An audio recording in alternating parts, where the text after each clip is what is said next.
Bismillahirrahmanirrahim. Assalamualaikum warahmatullahi wabarakatuh.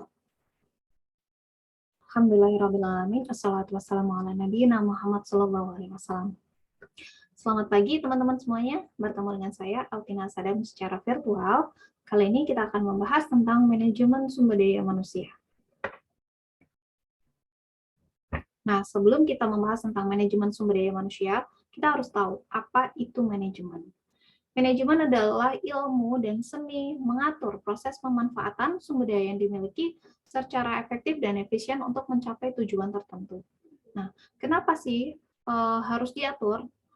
Karena sumber daya manusia, sumber daya yang dimiliki dalam perusahaan atau sebuah organisasi itu terbatas, sedangkan mereka memiliki tujuan tertentu. Nah, bagaimana cara mengatur sumber daya yang terbatas dalam sebuah organisasi ini dan mereka bisa mencapai tujuan yang diinginkan oleh perusahaan atau organisasi.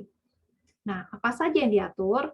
Yang diatur adalah man, money, method, mesin, material, dan market. Nah, yang akan kita bahas kali ini adalah man atau sumber daya manusia. Manajemen sumber daya manusia adalah ilmu dan seni yang mengatur hubungan dan peranan tenaga kerja agar efektif dan efisien membantu terwujudnya tujuan organisasi. Kita akan membahas tentang bagaimana tenaga kerja itu berperan bekerja dengan baik, kemudian bagaimana mereka melakukan hubungan dengan baik antara perusahaan dan juga para pekerja. Untuk apa? Untuk mewujudkan tujuan dari organisasi. Nah, kenapa kita harus membahas atau kita harus belajar tentang manajemen sumber daya manusia? Tujuannya adalah sebagai bagian dari fungsi organisasi manajemen. Jadi manajemen sumber daya manusia ini merupakan fungsi organisasi manajemen ya. Nah, apa saja kegiatan di dalam? Ada seleksi, ada pelatihan, ada evaluasi angkatan kerja, dan seterusnya. Akan kita bahas hari ini. Kemudian sebagai alat strategis yang penting karena SDM membantu membangun kelestarian daya saing organisasi. Daya saing organisasi yang tercipta antara setiap manusia, maka mereka akan secara tidak langsung meningkatkan skill yang mereka miliki karena ada daya saing itu tadi ya. Gitu. Kemudian yang ketiga yaitu menambah nilai pada perusahaan. Praktek kinerja tinggi mengarah ke kinerja individual dan kinerja organisasi tinggi. Jadi, kinerja yang baik yang dilakukan oleh manusia yang ada dalam sebuah organisasi, maka dia secara tidak langsung akan meningkatkan kinerja organisasi. Seperti itu. Jadi, ketika skill atau para pekerja yang ada dalam sebuah organisasi itu bagus skillnya, maka mereka juga akan meningkatkan skill yang ada di skill organisasi itu sendiri. Gitu. Nah, proses MSDM atau manajemen sumber daya itu apa? Nah, satu, memastikan bahwa tenaga kerja yang kompeten itu dipilih. Jadi, tidak semua saat orang melamar kepada sebuah perusahaan itu langsung diterima, namun harus dipilih dan memastikan bahwa mereka yang masuk dalam perusahaan itu adalah mereka yang berkompeten. Kemudian menyediakan karyawan dengan pengetahuan dan keahlian mutakhir untuk melakukan pekerjaan. Kenapa harus ke pengetahuan dan keahlian mutakhir? Karena sebuah organisasi atau sebuah perusahaan, mereka itu secara tidak langsung bersaing antara satu dengan yang lainnya. Sehingga MSDM yang masuk dalam sebuah organisasi itu haruslah mereka yang memiliki keilmuan dan pengetahuan yang paling mutakhir. Agar apa? Agar bisa bersaing dengan yang lainnya. Gitu. Kemudian memastikan bahwa organisasi dapat mempertahankan karyawan dengan kinerja yang tinggi. Karyawan dengan kinerja yang tinggi merupakan aset sebuah organisasi atau sebuah perusahaan, maka harus dipertahankan. Seperti itu. Kenapa? Secara tidak langsung itu akan mempertahankan bagaimana organisasi itu tetap hidup. Seperti itu. Nah, teman-teman ini ada apa saja bentuk kegiatan dari manajemen sumber daya manusia ya. Jadi manajemen sumber daya manusia itu kegiatannya lumayan banyak, dari perencanaan atau merencanakan sumber daya manusia apa saja yang harus ada di dalam sebuah perusahaan atau dalam organisasi. Kemudian proses selanjutnya adalah rekrutmen yang bawahnya ada penolakan atau direkrutmen gitu, atau PHK, pengurangan. Kemudian rekrutmen, setelah itu ada seleksi, kemudian mengidentifikasi dan menyelesaikan karyawan yang berkompeten, menyeleksi karyawan yang berkompeten gitu. Kemudian ada orientasi, ada pelatihan, memberi karyawan keterampilan dan pengetahuan terkini gitu. Jadi ketika karyawan itu sudah ada dalam organisasi, itu bukan hanya dibiarkan hanya sekedar bekerja saja, namun harus ada yang namanya peningkatan keterampilan, skill gitu. Kemudian ada manajemen kinerja, kompensasi dan manfaat, pengembangan karir, yaitu mempertahankan karyawan yang berkompeten dan kinerja yang tinggi. Gitu. Ini adalah proses yang akan kita bahas satu persatu setelah ini. Nah, proses yang pertama yaitu perencanaan sumber daya manusia. Apa sih yang harus direncanakan dalam manajemen sumber daya manusia? Gitu. Itu proses ketika manajer memastikan bahwa karyawan memiliki jumlah dan jenis orangnya tepat pada waktu dan tempat yang tepat gitu. Yang mampu secara efektif dan efisien melaksanakan tugas mereka. Jadi setiap tugas itu pasti memiliki skill-skill khusus yang dibutuhkan dalam organisasi. Nah, harus dipastikan orangnya itu sudah tepat dan di waktu yang tepat pula. Seperti itu. Kemudian membantu menghindari kekurangan dan kelebihan tenaga kerja. Kenapa? Ketika sumber daya manusia itu kekurangan, maka pekerjaan dalam organisasi itu tidak akan efektif. Sedangkan ketika kelebihan, maka perusahaan itu tidak akan bekerja secara efisien. Nah, langkah dalam perencanaan SDM apa saja? Yaitu memperkirakan sumber daya manusia terkini. Harus tahu spesifikasi keahlian manusia yang dibutuhkan sesuai dengan pekerjaan yang akan digeluti dalam organisasi itu, seperti itu. Di situ memperkirakan kebutuhan untuk sumber daya manusia. Jumlahnya itu harus berapa? Misalkan dalam sebuah proyek itu membutuhkan 10 orang, maka paling tidak dalam 10 orang itu mereka memiliki skill sesuai yang dibutuhkan oleh perusahaan. Selanjutnya itu membangun program dan memenuhi kebutuhan masa depan. Kenapa? Karena yang namanya sumber daya manusia itu harus dipertahankan ketika mereka memiliki kompeten yang tinggi. Di situ dia akan loyal kepada perusahaan dan akan ikut membangun perusahaan. Nah, penilaian saat ini, persediaan bagaimana melihat atau mengetahui orang ini sesuai atau tidak. Gitu.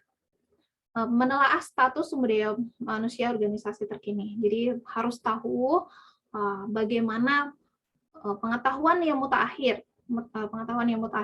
Jadi ketika menyeleksi itu tidak hanya dia memiliki skill yang bagus seperti itu, skill di antara yang lain. Namun ketika skill itu tidak sesuai dengan pekerjaan, maka itu tidak akan bernilai tambah kepada perusahaan. Gitu. Jadi disesuaikan ilmu apa yang bersangkutan atau berhubungan dengan perusahaan itu. Nah, itu bagaimana yang paling mutakhir itu bagaimana. Nah, untuk mengetahui skill apa saja yang dibutuhkan oleh perusahaan untuk Mr. A misalkan, apa saja sih skill-nya yang harus dimiliki, itu dilihat dari job analysis gitu, atau analisis pekerjaan. Nah, penilaian yang mendefinisikan pekerjaan dan perilaku yang dibutuhkan untuk melaksanakan pekerjaan. Jadi, ini merupakan definisi pekerjaan dan perilaku yang dibutuhkan. Pekerjaannya itu apa saja dan perilaku atau skill apa saja yang dibutuhkan dalam perusahaan, dalam suatu pekerjaan tertentu. Contohnya, misalkan bagian keamanan atau satpam gitu ya. Job analisisnya atau analisis pekerjaannya, dia memberikan keamanan kepada perusahaan. Itu adalah mendefinisikan pekerjaannya. Sedangkan perilaku yang dibutuhkan untuk pelaksanaan tugas itu atau pekerjaan itu, maka kita harus memilih, berarti ketika itu si keamanan atau bagian keamanan, dia paling tidak memiliki fisik yang kuat, seperti itu, badannya yang tegar, misalkan. Bukan mereka yang letoy gitu atau mereka yang malas-malasan gitu. Jadi ini secara tidak langsung akan melihat siapa sih yang paling berpeluang untuk menduduki pekerjaan ini. Nah, bagaimana caranya? Yaitu membutuhkan pelaksanaan interview. Bagaimana kita tahu dalam sebuah pekerjaan itu membutuhkan skill yang A, B, C misalkan. Nah, caranya dengan melakukan interview. Melakukan interview ke siapa? Ke user gitu, ke si user. Misalkan kita tanya kepada user atau manajer, butuhnya pekerja yang bagaimana. Nah, seperti itu. Kemudian melaksanakan observasi langsung. Ketika seorang manajer human resource development, misalkan HRD, dia ingin merekrut seseorang, nah untuk mengetahui skill yang dibutuhkan bisa dengan cara melakukan observasi secara langsung. Ketika ke lapangan, oh ternyata pekerjaan yang dibutuhkan seperti ini, jadi skill yang dibutuhkan untuk pekerjaan ini adalah harus bisa A, B, C, D, seperti itu. Itu melalui observasi langsung. Kemudian selanjutnya adalah mengkoleksi laporan mandiri karyawan dan manajer gitu. Jadi harus tahu manajer itu melakukan apa saja, kemudian karyawan itu melakukan apa saja. Itu sebagai dasar job analysis dan ketika mencari pengganti atau orang yang baru. Gitu. Ini adalah analisis pekerjaannya. Nah, karena assessment-nya bagaimana kita lihat dari job description. Job description yaitu suatu pernyataan tertulis atas apa yang harus dilakukan pemegang pekerjaan. Bagaimana pekerjaan itu dilakukan dan mengapa pekerjaan itu harus dilaksanakan. Jadi apa saja atau pekerjaannya itu ngapain aja gitu. Apa yang harus mereka lakukan, kemudian bagaimana pekerjaan itu dilakukan. Mungkin contohnya saya dosen seperti itu, jadi apa yang harus dilakukan sebagai dosen? Nah, dosen sendiri harus melakukan tridharma, kegiatan tridharma gitu. Kegiatan melakukan pengajaran, penelitian, dan pengabdian masyarakat. Nah, kemudian bagaimana cara melakukan pekerjaannya? Misalkan dalam pendidikan atau pengajaran itu melakukan pengajaran seperti ini dalam kelas. Nah, itu merupakan job deskripsi seorang dosen. Begitu juga pada pekerjaan lainnya, seperti itu. Itu harus tertulis dan detail pekerjaan dan bagaimana cara mengerjakannya itu sudah ada. Kemudian selanjutnya ada job specification. Pernyataan tertulis atau kualifikasi minimum yang harus dimiliki untuk melakukan pekerjaan yang dilakukan dengan sukses. Jadi job spesifikasi atau spesifikasi orang yang akan menduduki di pekerjaan itu harus seperti apa gitu. Misalkan saya contohkan sebagai dosen, maka kualifikasi minimum untuk pekerjaan itu adalah S2, misalkan seperti itu. Nah, itu adalah job spesifikasi adalah syarat seseorang menduduki sebuah pekerjaan. Sedangkan kalau job description adalah deskripsi pekerjaan apa saja dan bagaimana cara melakukan pekerjaan itu. Oke. Nah, memenuhi kebutuhan SDM secara mendatang. Perusahaan itu harus tahu menimbang dan menghitung kebutuhan perusahaan di masa depan atau kebutuhan jumlah tenaga kerja yang dibutuhkan dalam sebuah pekerjaan dibanding dengan supply of employee adalah keberadaan jumlah pekerja yang ada sesuai dengan spesifikasi yang dibutuhkan oleh sebuah perusahaan.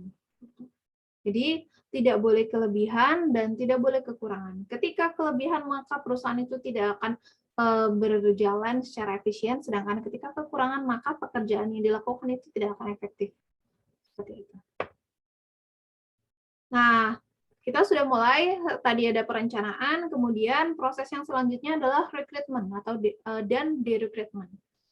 Rekrutmen sendiri yaitu proses mencari, mengidentifikasi, dan menarik pelamar pada perusahaan. Mencari tenaga kerja untuk mengisi yang dibutuhkan oleh perusahaan. Sedangkan direkrutmen adalah proses mengurangi surplus karyawan dalam angkatan kerja organisasi. Jadi perusahaan mengurangi karyawan yang ada di perusahaan itu. Itu merupakan proses atau kegiatan yang ada dalam manajemen sumber daya manusia.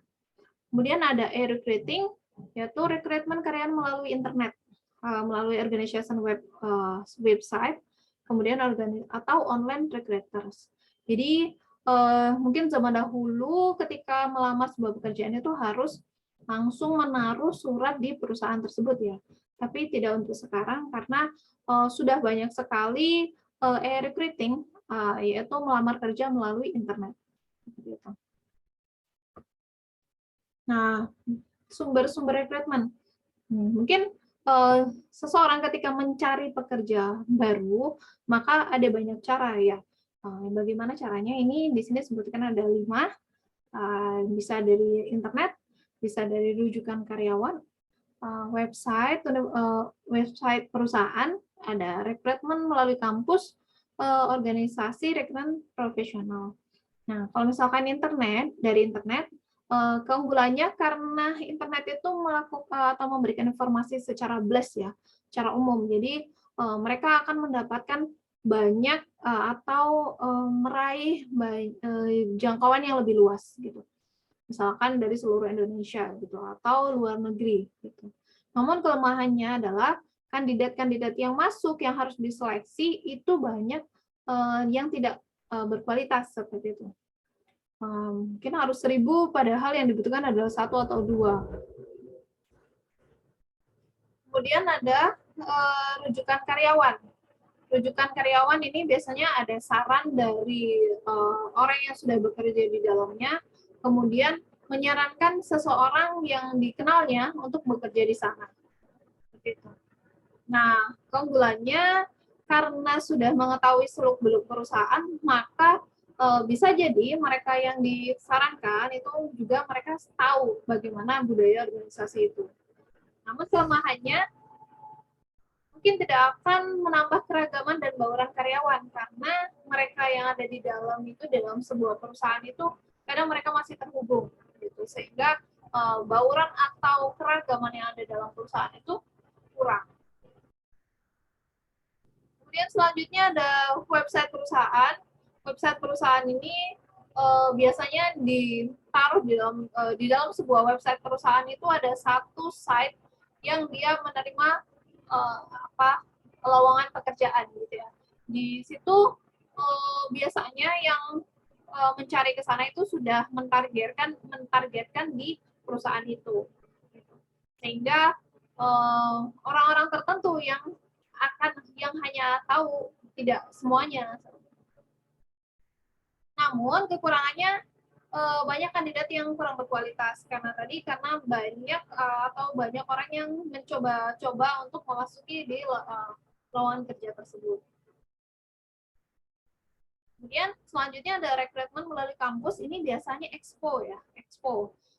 Jadi keunggulannya banyak kandidat yang terpusat di satu tempat saja. Jadi yang mengetahui ada kegiatan expo di situ, maka mereka akan ikut. Ataupun banyak fresh graduate yang mencoba untuk ikut atau mengadu nasib di expo tersebut. Namun kelemahannya adalah terbatas hanya pada posisi karir awal saja, karena kebanyakan kan fresh graduate ya, bukan tenaga profesional. Nah, selanjutnya ada organisasi rekrutmen profesional. Keunggulannya mengetahui dengan baik tantangan dan kebutuhan industri. Karena mereka sudah profesional, maka sudah tahu siapa saja yang akan direkrut. Gitu. Namun kelemahannya sedikit berkomitmen pada organisasi yang spesifik. Karena mereka adalah para profesional, mereka selalu mencari keuntungan pribadi. Jadi ketika dalam sebuah perusahaan, ketika di perusahaan A dia itu sudah merasa skill-nya harus biasa lagi dan ingin pindah ke perusahaan lain, maka mereka akan memilih pindah gitu. Tidak selalu menetap pada perusahaan satu seperti itu. Nah, ini ada di rekrutmen. Kalau tadi kan rekrutmen untuk mencari, sedangkan di rekrutmen adalah pengurangan. Ini ada pemecatan, yaitu pemberhentian permanen secara tidak sukarela, biasanya sepihak ya dari perusahaannya. Kemudian ada PHK, pemberhentian temporer secara tidak sukarela, bisa dalam tempo beberapa hari atau bertahun-tahun. Jadi ini juga di PHK sepihak biasanya. Ini tidak sukarela antara kedua belah pihak. Atrisi yaitu tidak memenuhi lowongan kerja yang tercipta dari pengunduran diri secara sukarela atau pensiun biasa. Mereka akan mengundurkan diri. Transfer memindahkan karyawan secara lateral atau ke bawah biasanya tidak mengurangi biaya, tetapi dapat mengurangi ketidakseimbangan permintaan atau penawaran dalam organisasi. Jadi transfer ini biasanya seseorang yang misalkan dia awalnya berkedudukan di Surabaya dan dia dipindahkan ke Jakarta untuk memenuhi kekurangan. Namun di Surabaya itu sudah cukup gitu. Jadi perusahaan tidak harus mengeluarkan biaya lagi untuk menambah orang, melainkan dengan transfer orang yang ada di Surabaya tadi ditransfer ke Jakarta. Nah, ada pengurangan jam kerja. Pengurangan jam kerja mungkin contohnya saat ini pandemi COVID ya. Jadi saat pandemi COVID ini banyak masyarakat atau para pekerja yang mereka terdampak dan mendapatkan pengurangan jam kerja. Pensiun dini, yaitu memberikan insentif kepada karyawan senior dan yang lebih tua untuk mengambil pensiun sebelum tanggal pensiun normal mereka. Jadi ini memberikan pilihan kepada karyawan untuk melakukan pensiun dini seperti itu. Jadi misalkan yang harusnya 55 tahun atau 65 tahun mereka diharuskan atau dianjurkan dari perusahaan untuk melakukan pensiun dini.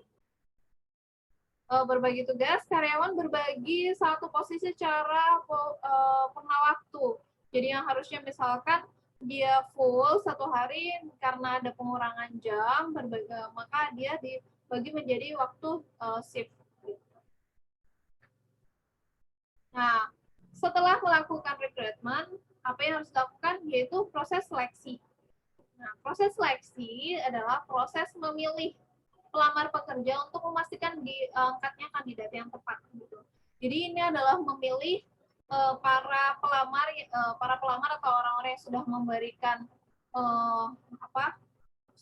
sudah melamar kepada sebuah perusahaan itu harus diseleksi gitu. Untuk apa? Memastikan orang yang masuk itu adalah orang yang tepat gitu. Suatu seleksi, apakah seleksi itu? Yaitu suatu aktivitas dalam memprediksi pelamar mana jika ia diterima akan atau tidak akan sukses dalam melaksanakan pekerjaan pada kriteria yang digunakan untuk mengevaluasi kinerja. Nah, bagaimana cara menyeleksi dan memilih orang-orang yang kelihatannya tepat untuk perusahaan?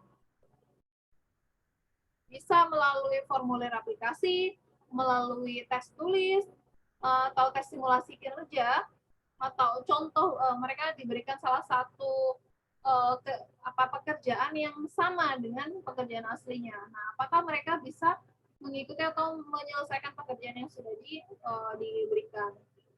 Kemudian ada wawancara, ada investigasi latar belakang. Nah, investigasi latar belakang ini kalau misalkan saat ini mungkin bisa dilihat dari CV-nya atau bahkan untuk HRD yang mereka jeli bisa melihat sampai ke sosial media seperti itu.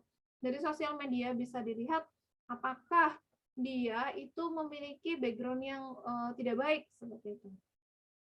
Kemudian ada pemeriksaan fisik.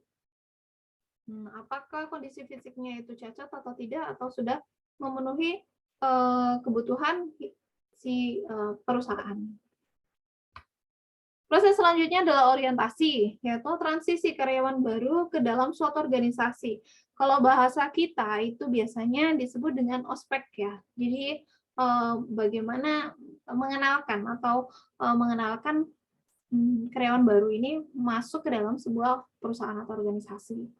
Nah, yang pertama ada orientasi unit kerja, itu mengenalkan karyawan baru dengan tujuan unit kerja.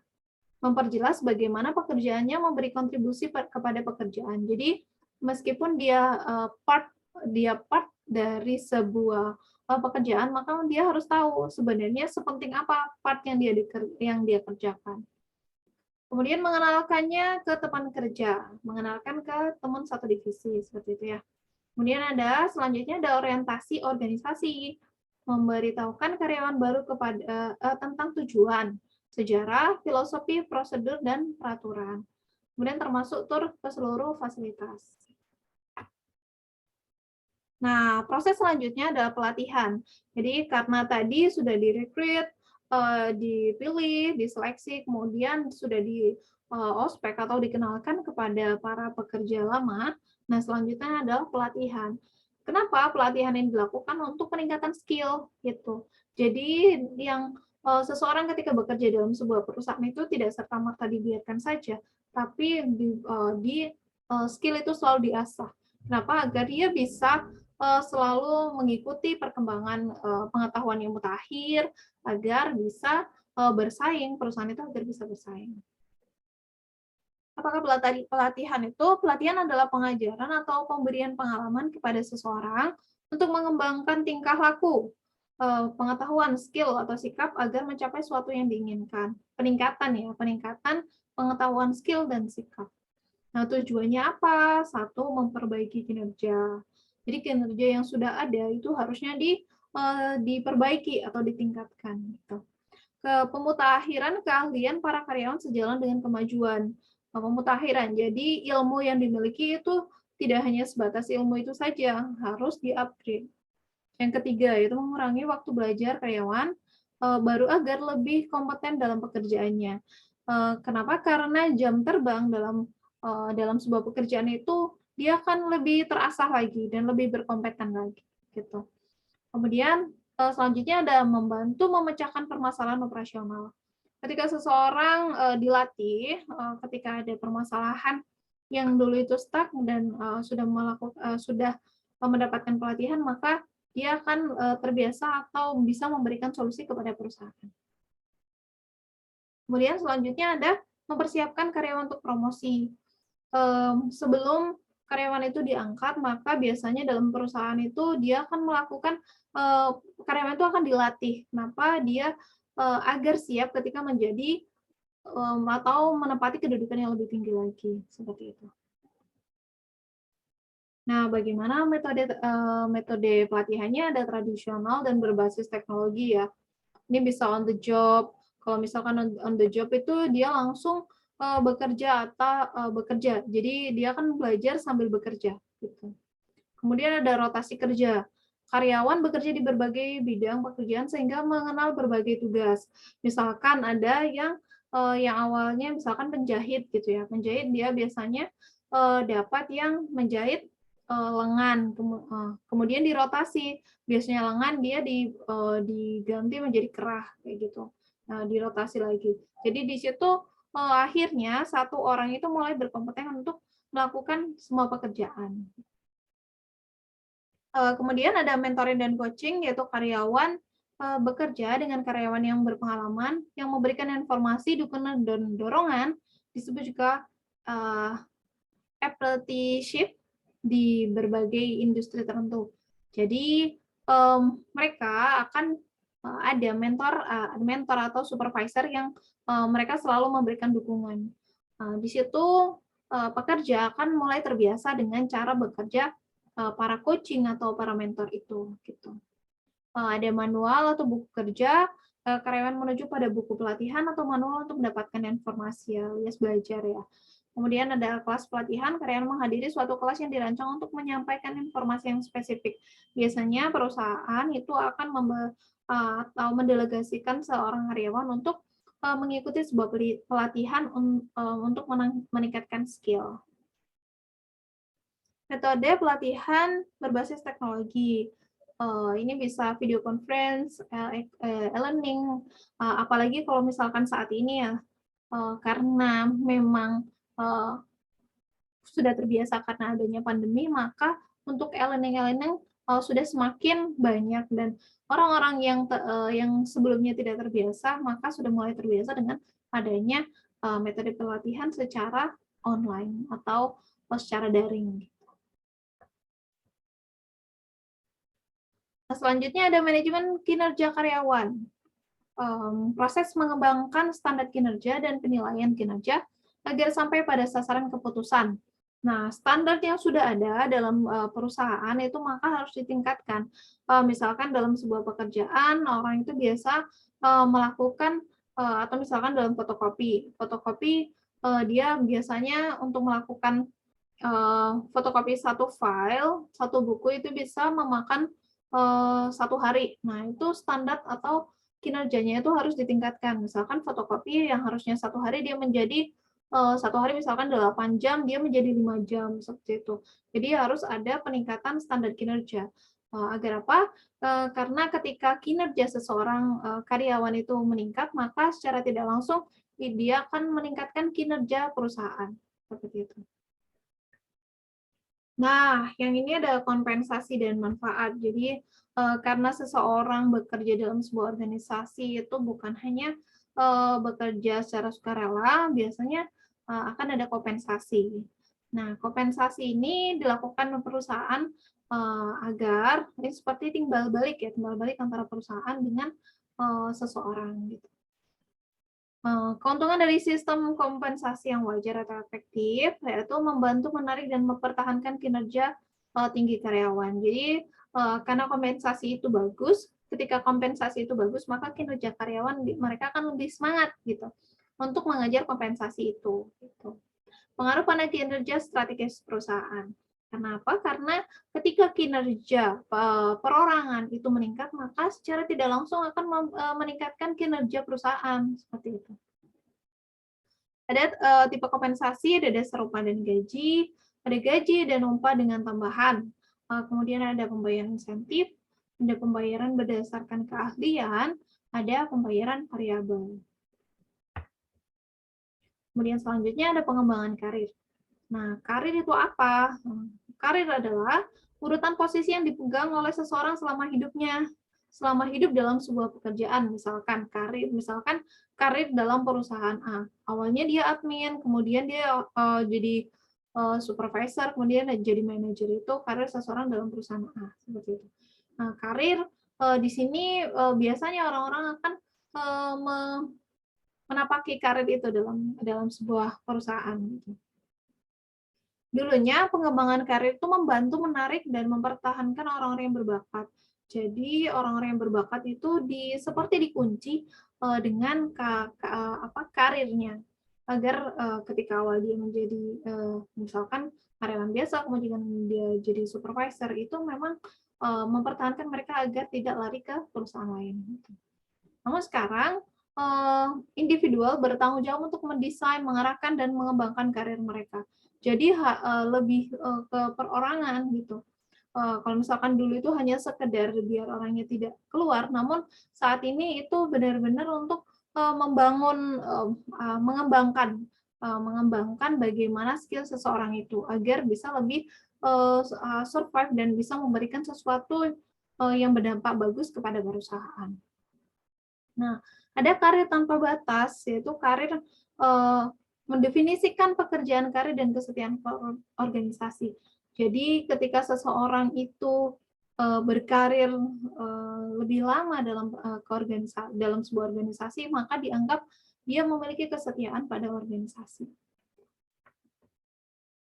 Nah, di balik semua proses yang tadi dari perencanaan, rekrutmen, ada kompensasi, ada pelatihan. Nah, ada faktor yang mempengaruhi manajemen sumber daya manusia seperti dalam sebuah organisasi. Apa saja itu ada 2. Yang pertama ada serikat pekerja atau buruh. Organisasi yang mewakili pekerjaan atau mencari keamanan kepentingan mereka melalui penawaran kolektif. Jadi organisasi ini mereka membawahi seluruh para pekerja atau buruh dalam sebuah perusahaan. Itu agar apa? Agar perusahaan itu tidak bisa semena-mena melakukan menyabotase ke para buruh yang ada di bawahnya. Kemudian yang kedua ada hukum dan regulasi pemerintah. Nah, karena kita Indonesia misalkan memiliki hukum yang mengatur tentang bagaimana pekerja atau bagaimana cara bekerja, mengatur para buruhnya. Nah, di situ perusahaan harus mengikuti aturan pemerintah gitu. Oke, jadi itu cukup sekian untuk materi manajemen sumber daya manusia. Untuk teman-teman bisa diskusi di kolom komentar ataupun bisa japri secara langsung melalui WhatsApp atau Edmodo kelas kita. Oke, saya akhiri. Terima kasih atas perhatiannya. Assalamualaikum warahmatullahi wabarakatuh.